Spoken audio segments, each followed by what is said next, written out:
2015년 12월 28일 이루어진 일본군 위안부 피해자 문제에 대한 한일 합의입니다. 이거 우리 그때 다 알고 있었잖아요. 다 알고 있었죠. 추정했죠. 추정이죠. 합리적 추정. 그러니까 합리적 추정이 드디어 이제 사실로 밝혀지는 거죠. 맞아요. 이게 9월 9일 네. 천안문 전승절 기념 행사에서부터 시작이 되는 거 아니에요.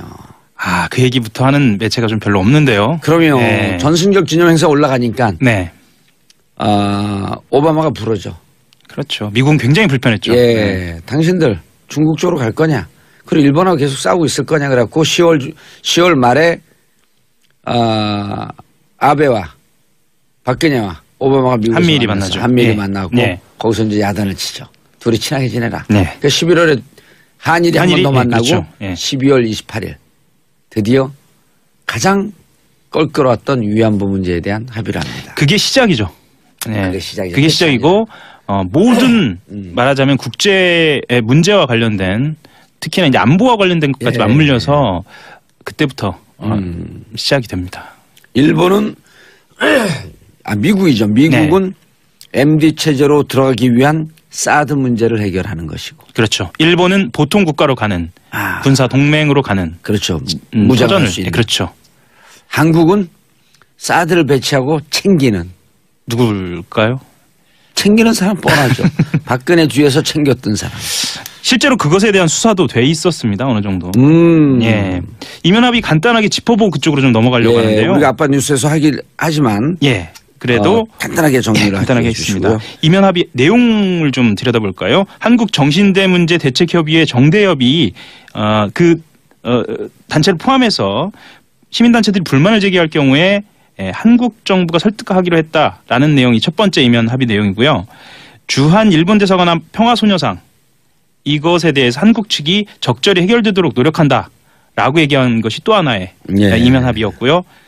그 다음 게 저는 좀 굉장히 화가 많이 났는데요. 일본이 성노예라는 표현을 쓰지 말 것을 요구하는 것에 대해서 우리 정부가 공식 명칭은 일본군 위안부 피해자일 뿐 이렇게 확인을 해주는 것도 있고요. 그리고 가장 논란이 됐던 겁니다. 이 불가역적 해결이라는 합의 문구는 일본이 사죄를 되돌리지 못하려고 하기 위해서 먼저 우리가 거론을 한 거예요. 그러니까 불가역적 사죄를 이야기하려고 그랬는데 일본이 실제 합의 과정에서 해결의 불가역성, 그러니까 사죄가 아니라 해결의 불가역성을 꺼냈고 우리가 그걸 받아들인 겁니다. 그래서 실제로 이 합의 과정에서 뭔가 다급하고 정상적이지 못하고 이런 것들이 그대로 이면 합의에 있었다라는 게 지금 드러나는 거죠. 예. 이때 미국한테 야단 맞으면서 합의하고 사드는 이미 이때 결정이 됐던 거예요. 그렇다고 볼 수가 있죠. 그리고 1월에 수소폭탄 실험, 그렇죠. 2월에 미사일 발사 실험 이게 울고 싶은데 뺨 때려준 거죠. 실제로 이 이면 합의와 관련돼서 일본군 위안부 피해자 문제 이면 합의와 관련돼서 최순실 씨가 움직였다라는 것을 박영수 특검에서 수사를 하기도 했습니다. 그래서 당시에 그러니까 지난 겨울이죠. 벌써 한 1년 가까이 됐는데요. 그 특검팀이 한일 관계에 정통한 제일 한국인 학자 A 씨 이 사람을 불러서 당시에 이병기 청와대 비서실장 활동과 관련돼서 그리고 최순실 씨의 존재와 관련돼서 아주 강도 높게 수사를 했었어요. 이게 어떤 상황이었냐면 이병기 전 실장이 이 A 씨라고 하는 사람하고 식사를 하는 자리에 누군가가 있었어요. 그 제보자가 있었는데 그 제보자가 이 최순실 씨와 A 씨가 배후에서 영향력을 행사하고 있다. 위안부 합의와 관련돼서 그 실제로 했다라는 말을 들었다는 거예요. 그러고 나서 특검에 제보를 했고요. 그래서 특검에서는 이 위안부 합의가 최순실 씨와 관련이 돼 있지 않느냐라는 이제 수사를 한 거죠. 실제로 이것과 관련된 결과는 지금 밝혀져 있지 않습니다. 않죠.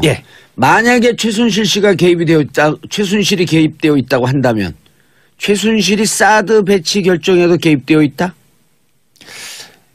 이게 어떻게 연관이 될 수 있겠죠. 그러니까 한 묶음으로 그때 이야기가 좀 되는데요. 왜 한 묶음으로 얘기가 되냐면 그때 이야기는 위안부 합의와 묶여서 한일 군사정보 보호 협정까지 개입됐다라는 혐의를 두고 조사를 했거든요. 그렇죠. 그러면 위안부 합의, 한일 군사정보 보호 협정 그 다음 단계가 사드, MD 뭐 이렇게 가는 거거든요. 사드 뒤에는 로키드 마틴사가 있고요. 이게 2부에서는 이 얘기는 안 다룹니다. 그렇죠? 예, 최순실 씨 얘기는 안 다루게 사드와 최순실과 로키드 마틴은 악마기자 주진우. 네. 악마기자 2를 꿈꾸는 하호영. 뭐 저는 너희들의 뒤를 쫓고 있다. 예. 여기까지. 예. 조만간 밝혀져야겠죠. 기사 취재 다 됐다는 얘기네요. 아닙니다. 그건 아니고 밝혀져야겠죠. 우리끼리만 알고 있죠. 네. 예. 아니요. 무슨 특검이라 했죠? 박영수 특검. 박영수 특검도 알고 있죠. 알고 있죠. 예. 알고 있을 것으로 보입니다. 추정이 되죠. 예. 알겠습니다. 좋은 선물 드리겠습니다. 박영수 특검님 기다리시죠. 조윤선 전 청와대 정무수석 기각 이야기 다음으로 좀 해보아야 할 것 같은데요. 예. 오늘 새벽입니다. 오늘 새벽에 집으로 돌아갔습니다. 예, 답답한 일인데요. 예. 법원의 구속 전 피의자 신문 영장실질심사에서 국가정보원으로부터 특수활동비를 수수했다는 본인 의혹에 대해서 소속 직원을 거론하면서 부인을 했습니다. 그러니까 어떻게 넘겼냐면요. 지금 구속돼 있습니다. 당시 부하였던 신동철 정무비서관이 먼저 알아서 국정원 돈을 가져왔다. 업무 경비로 위협한 줄 몰랐다라고 이야기하면서 자기 소속 직원을 부하라고 이렇게 칭하면서 자기는 몰랐다라는 거예요. 이 사람이 그냥 돈을 가져왔고 자기가 받은 게 아니고 가져오니까 그 돈인지 모르고 썼다? 네. 상식적으로 이해가 안 가죠. 아니 상식적으로 이해가 가요. 이렇게 잔머리 굴리라고 공부 잘해서 사법고시 패스한 거예요. 자기 남편도 그러고 본인도 그러고. 그리고 이렇게 뻔한 거짓말 하는 것을 그 진술이 있으니 맞습니다. 라고 그렇죠. 인정해준 판사. 예, 서울중앙지법 오민석 영장전담 부장판사가요. 금품의 뇌물성 등 범죄 혐의에 대해 다툼의 여지가 있다 이렇게 봐줬어요. 예, 봐줬다기보다 그렇게 봤습니다. 예. 그리고 인정했으므로 증거인멸에 우려가 없다. 이렇게 얘기했습니다. 그래서 검찰이 이렇게 얘기했습니다. 전경련을 압박해서 특정 보수단체를 지원하게 한 같은 혐의로 부하 직원인 허 전 행정관은 구속시켰는데 상급 책임자이고 또 별도의 뇌물수수 혐의까지 있는 조 전 수석을 풀어줬다? 이거는 엄정한 책임을 면한 그런 결과를 가져왔다라고 해서 공정성이 침해됐다. 강하게 반발했습니다. 그러니까요. 오민석 판사가 판결한 이제까지 판결을 누가 믿겠습니까? 그렇게 됐네요. 예. 앞으로도 믿을 수 없어요. 여러분들 판사 있으면 안 됩니다. 김명수 대법원장님 듣고 계시죠? 이런 사람들 판결하면 안 돼요. 예. 아니 검찰이 항의했잖아요. 검찰 항의한 논조에 근거해서 하는 거예요. 저는 얘기가. 그렇죠. 제가 한 것도 아니고. 국민들의 법감정. 그럼요. 예. 아니 지금 검찰이 뭐라 그랬냐면 믿을 수 없는 즉 신뢰할 수 없는 판결이므로 그 다음에 생략했잖아요. 당신 판사하면 안 돼. 그렇게 그 얘기한 거예요. 예. 이런 사람들 판결한 거 어떻게 믿습니까? 예. 상대적으로 우병우 전 수석은 어쨌거나 구속 상태 풀어달라고 하는 요구가 받아들여지지 않았습니다. 서울중앙지법 형사합의 2부 이유철 부장판사. 제가 이름을 이야기하는 건 뒤에 좀 설명을 좀 할 텐데요. 이유철 부장판사는 기존 구속영장 발부에 따른 구속이 적법하다라고 아주 심플하게 간단하게 그 거부의 뜻을 밝혔어요. 사정 변경이 없었다. 그렇죠. 예. 우 전 수석 같은 경우에는 혐의 사실 다툼 여지가 있다. 증거를 인멸하거나 도주할 우려가 없다. 이런 이야기는 했지만 받아들이지 않았고요. 좀 주목할 만한 부분이 있는데요. 원래는 신광열 수석 부장판사 이름 좀 많이 들어보셨을 텐데요. 김관지, 임관빈 다 풀어줬죠. 정책실장 김관빈 전 안보실장을 풀어줬던. 이번 구속적부심 같은 경우에는 그 심판사가 맡아야 하지만 신수석 부정이 우 전 수석이랑 고향이 같아요. 경북봉화. 그리고 동기. 서울대 법대 사법연수원 동기예요. 그래서 학교는 하나 좀 선배거려? 동기라고 합니다. 학번도 동기예요? 그래서 여기도 소년급제네. 소년급제죠. 그런데 우병우 수석이 조금 더 나이가 어려서. 그렇죠. 호적상으로 적대는 거 아니에요? 이건 그렇다는 겁니다. 그래서 어쨌든 사건 재배당 요청 해석이 받아들여졌고요. 그래서 구속이 유지가 된 거 아니냐라는 분석도 나옵니다. 자, 이유철 부장판사가 이러이러함으로 기각한다. 그다음 생략된 말이 있잖아요. 그 전에 사정 변경이 없는데 구속적 부심에서 풀어준 신광열 형사수석 부장판사 잘못된 판결입니다. 이렇게 얘기한 거예요. 그렇게 볼 수가 있겠죠. 그렇죠. 아니 그 뒤에 생략된 부분 이것을 행간의 의미라 그러잖아요. 행간의 의미죠. 사이버사령부 얘기로 다음으로 넘어가겠습니다. 사이버사령부 지금 김관진 전 장관이 예. 구속에서 풀려나서 좀 답답한 상황인데요. 2012년 4월 11일 총선을 앞두고 4월 11일 총선을 앞두고 사이버 사령부를 동원해서 정부 비판에 대응하고 치적을 홍보하는 30일 작전을 벌였다. 이런 문건이 나왔어요. 아, 추가 증거가 나온 거네요. 추가 증거입니다. 어허. 예, 아주 구체적입니다. 추가 증거면 이게 다시 한번 구속영장을 청구할 수 있는 가능성은 있죠. 있다. 예, 이거 얼마나 구체적이냐면요. 한 달 남겨놓고 주 단위로, 일 단위로 작전 계획을 세워요. 작전 계획을 세우고 예를 들면은요, 1단계에서는 아니 그럼 총선이 공비예요? 그러니까요. 공비 잡는 작전이에요 이게? 주간 단위로 성과형 임무 수행을 했다라는 얘기도 합니다. 그래서 2주 전에는 중도 오염 차단 이런 얘기를 해요. 중도 세력인데 좌쪽으로 기울고 있는 중도 오염 차단. 네. 그리고 바로 전주에는 우익 결집 보호 주간이다. 뭐 이런 얘기도 합니다. 아우 참 이런 사람도 이거 풀어준 신강렬 부장판사 뭐 하는 사람이에요 진짜. 그래서 군 사이버 사령부의 심리전이 사실은 당시 여당의 총선 승리를 위한 선거운동이 아니었느냐 이렇게 볼 수 있게 된 거죠. 예, 이때는 한나라당이었죠? 예, 한나라당이었죠. 예. 새누리당. 아니 새누리당은 그 대선 이후에 바뀌었습니다. 대선 이후에 바뀌었습니다. 예. 그때 이야기를 조금 더 해보면요. 예를 들면 이런 내용도 있습니다. 한 명의 간첩이 100명의 종북 세력과 1만 명의 좌파를 만든다. 뭐 이런 얘기도 있고요. 현재 추정되는 1만 명의 종북 세력 뭐 이런 이야기도 나옵니다. 예, 그래서 저는 이걸 보면서 이렇게 느꼈는데 그럼 왜 잡지 못했냐?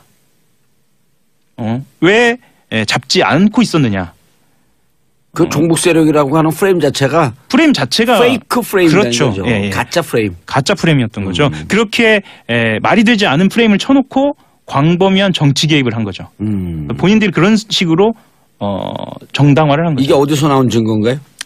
이게 검찰이 확보하고 있는 건가요? 아닙니다. 이게 국방부 TF에서 나온 거고요. 아하, 그럼 이제 검찰로 넘겨야 되겠네요. 검찰로 넘겨야 합니다. 추가 증거가 나왔으므로 김관진 전 안보실장은 구속의 가능성이 높아지고 있습니다. 예. 내용을 좀 들여다볼까요? 한국정신대문제대책협의회 정대협이 단체를 포함해서 시민단체들이 불만을 제기할 경우에 한국 정부가 설득하기로 했다라는 내용이 첫 번째 이면 합의 내용이고요. 주한 일본 대사관 앞 평화소녀상 이것에 대해서 한국 측이 적절히 해결되도록 노력한다라고 얘기한 것이 또 하나의 이면 합의였고요. 그 다음 게 저는 좀 굉장히 화가 많이 났는데요. 일본이 성노예라는 표현을 쓰지 말 것을 요구하는 것에 대해서 우리 정부가 공식 명칭은 일본군 위안부 피해자일 뿐 이렇게 확인을 해주는 것도 있고요. 그리고 가장 논란이 됐던 겁니다. 이 불가역적 해결이라는 합의 문구는 일본이 사죄를 되돌리지 못하려고 하기 위해서 먼저 우리가 거론을 2015년 10월 28일 이루어진 일본군 위안부 피해자 문제에 대한 한일 합의입니다. 이거 우리 그때 다 알고 있었잖아요. 다 알고 있었죠. 추정했죠. 추정이죠. 합리적 추정. 그러니까 합리적 추정이 드디어 이제 사실로 밝혀지는 거죠. 맞아요. 이게 9월 9일 네. 천안문 전승절 기념 행사에서부터 시작이 되는 거 아니에요. 그 얘기부터 하는 매체가 좀 별로 없는데요. 그러면 전승절 기념 행사 올라가니까 네. 오바마가 부르죠. 그렇죠. 미국은 굉장히 불편했죠. 예, 당신들 중국 쪽으로 갈 거냐? 그리고 일본하고 계속 싸우고 있을 거냐? 그래갖고 10월 말에 아베와 박근혜와 오바마가 미국에서 한미일이 만나죠. 한미일이 만나고 거기서 이제 야단을 치죠. 둘이 친하게 지내라. 그러니까 11월에 한일이 한 번 더 만나고 그렇죠. 12월 28일 드디어 가장 한 거예요. 그러니까 불가역적 사죄를 이야기하려고 그랬는데 일본이 실제 합의 이 과정에서 해결의 불가역성, 그러니까 사죄가 아니라 해결의 불가역성을 꺼냈고 우리가 그걸 받아들인 겁니다. 그래서 실제로 이 합의 과정에서 뭔가 다급하고 정상적이지 못하고 이런 것들이 그대로 이면 합의에 있었다라는 게 지금 드러난 거죠. 예. 이때 미국한테 야단 맞으면서 합의하고 사드는 이미 이때 결정이 됐던 거예요. 그렇다고 볼 수가 있죠. 그리고 1월에 수소폭탄 실험, 그렇죠. 2월에 미사일 발사 실험 이게 울고 싶은데 뺨 때려준 거죠. 실제로 이 이면 합의와 관련돼서 일본군 위안부 피해자 문제 이면 합의와 관련돼서 최순실 씨가 움직였다라는 것을 박영수 특검에서 수사를 하기도 했습니다. 그래서 당시에 그러니까 지난 겨울이죠. 벌써 한 1년 가까이 됐는데요. 그 특검팀이 한일 관계에 정통한 제일 한국인 학자 A씨 이 사람을 불러서 예. 당시에 이병기 청와대 비서실장 활동과 관련돼서 그리고 최순실 씨의 존재와 관련돼서 아주 강도 높게 수사를 했었어요. 이게 어떤 상황이었냐면 이병기 전 실장이 이 A씨라고 하는 사람하고 식사를 하는 자리에 누군가가 있었어요. 그 제보자가 있었는데 그 제보자가 이 최순실 씨와 A씨가 배후에서 영향력을 행사하고 있다. 위안부 합의와 관련돼서. 그 실제로 들어왔던 위안부 문제에 대한 합의를 합니다. 그게 시작이죠. 네. 그게 시작이고 모든 말하자면 국제의 문제와 관련된 특히나 이제 안보와 관련된 것까지 맞물려서 그때부터 시작이 됩니다. 일본은 미국이죠. 미국은 MD 체제로 들어가기 위한 사드 문제를 해결하는 것이고. 그렇죠. 일본은 보통 국가로 가는 군사 동맹으로 가는. 그렇죠. 무장할 수 있는. 그렇죠. 한국은 사드를 배치하고 챙기는. 누굴까요? 챙기는 사람 뻔하죠. 박근혜 뒤에서 챙겼던 사람. 실제로 그것에 대한 수사도 돼 있었습니다. 어느 정도. 예. 이면합의 간단하게 짚어보고 그쪽으로 좀 넘어가려고 하는데요. 우리가 아빠 뉴스에서 하긴 하지만. 예. 그래도 간단하게 정리를 간단하게 했습니다. 이면합의